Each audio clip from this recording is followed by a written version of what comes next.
"2020 has been a year full of disappointments, and for our family, the cancellation of all of our travel plans has been one of the biggest disappointments of all. We are reluctantly abiding by the experts' recommendations to stay close to home. And so, with plenty of vacation time to use up, and with the location being within a half-day's drive from home for us, our thoughts turned to making a trip to Algonquin Park. When it comes to vacationing, I think people can be divided into two camps. One side prioritizes investing in a destination that is returned to year after year, and the other seeks out a new locale each time. We fall squarely into the second group, particularly as the kids have gotten older and their comfort zones have expanded. With very few exceptions, we don't make return visits. Algonquin is one of those exceptions. But this year, when Plan A was to travel internationally, and Plan B was to visit a province within Canada that we hadn't seen before, Algonquin was Plan C. And as Plan A gave way to B gave way to C, it felt like a consolation prize, something to be half-heartedly satisfied with when really we were hoping for more. Nonetheless, a vacation is a vacation, and as we counted down the days, the thought of heading back to Algonquin began to fill us with a mix of hope and nostalgia. We felt more carefree than we had in months. So much so that we actually had to pull off the highway to pick up a package of masks after forgetting to bring any of our own from home. It was impossible to forget the pandemic for long, though. Our routine pit stop for lunch at Weber's in Aurelia was anything but normal.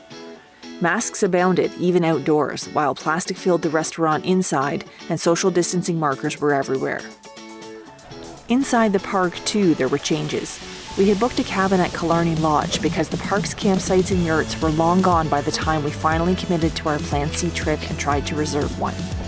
Killarney's famous dining room was closed to outside guests, and we actually chose to have all of our meals delivered to us to eat privately at our cabin. There's the Cook family having their breakfast on the deck. The hiking trails were marked with social distancing reminders. Yeah, face mask required. There you go. Order number 882, please. We made a brief stop at the camp store, a novelty at this time when our shopping trips are limited to the bare necessities or online orders. Masks were on, one-way aisles were respected, and sanitizer was liberally applied.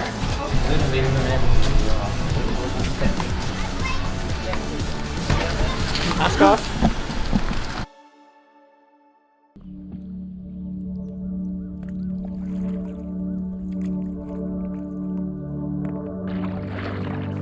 But oh, when the sun is shining in Algonquin Park, it is a place like no other, a crown jewel in Canada's wilderness. More than 2,000 lakes glitter among thick stands of pine, and bears and moose abound, though, ironically, we didn't see either one on this trip. Come on, did you just catch one? You know you're not allowed to do this stuff when I'm not here. Oh my god, look at it flop. Chill down, chill down, chill down. Got him pinned. Dude, when are you gonna wait until I'm down here before you catch another one?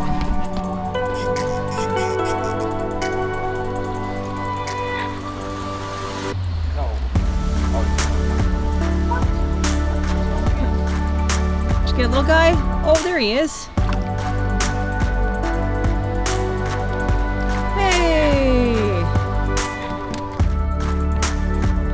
It didn't take long before memories of our shared history came flooding back. Visions sparked by every location we visited and every ritual re-performed. Algonquin is part of our family's folklore. Remember the time the bear broke into Grandma and Grandpa's truck and stole all of the groceries? Remember when Liam called the loon into the beach? Remember the moose hunt song that Mallory ad-libbed from the back seat when she was just 6 years old? How far the kids were able to swim on each visit was used as a yardstick of their growth. If this is what it feels like for me, with this being, I think, my 8th trip to Algonquin, I can only imagine what it's like for Chad. He was raised on Algonquin summers, and his parents' parents' have been park regulars since before he was born. More of his identity was shaped here than I will ever be able to understand.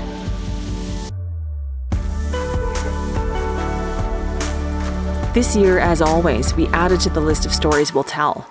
We'll remember the chipmunk that broke into our cabin in search of more peanuts, and how Mallory became the chipmunk whisperer and tamed Squiggly. Voila! Success! We'll remember the kids crisscrossing the lake on their own for the first time, confident enough to explore without us.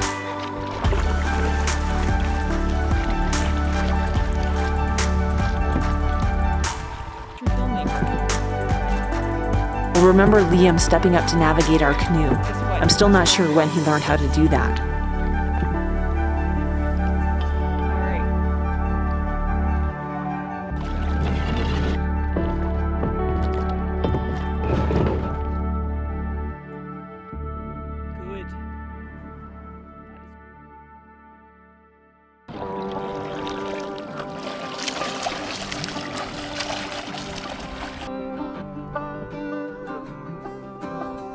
Don't come to me. You're not getting a ride with. No, don't. You're gonna tip me. You are gonna tip me. Oh, you little bastard. You're gonna tip me. You are tipping me. I'm gonna go right under. Okay, you're getting more traction than I was. You keep paddling. Thank you for not tipping. Oh, there's a loon. Let's go see the loon. There is a loon dead straight ahead of me, and I'm gonna see how close I can get. Can you see him? Oh, he came up right in front of me. There he is. The loon! The loon is right in front. Oh, and he's gone again. Goodbye, Mal. If I never see you again, it's because your dad drowned me. We're no longer the parents of small children. We have teens now, and we're keenly aware of the passage of time. This trip and its stark contrasts to prior trips have only heightened that awareness. We all loathe this pandemic and the joys that it's robbed us of, both big and small. But the one silver lining that we all collectively seem to agree on is an appreciation of this opportunity to pause. The hourglass sands are falling a bit slower these days. We're spending more time together as a family. Our kids are stuck with us a little bit more than any of us thought they would be, and we're not sad about that. So maybe this Plan C trip was meant to be this year. Maybe this chance to look to our past and bridge to our future was the reset we really needed. The truth is that every time we go to Algonquin, we're never sure if it could be the last. I'm grateful that we got to make one more deposit in the Algonquin memory bank of our lives, where the whole is always greater than the sum of its parts.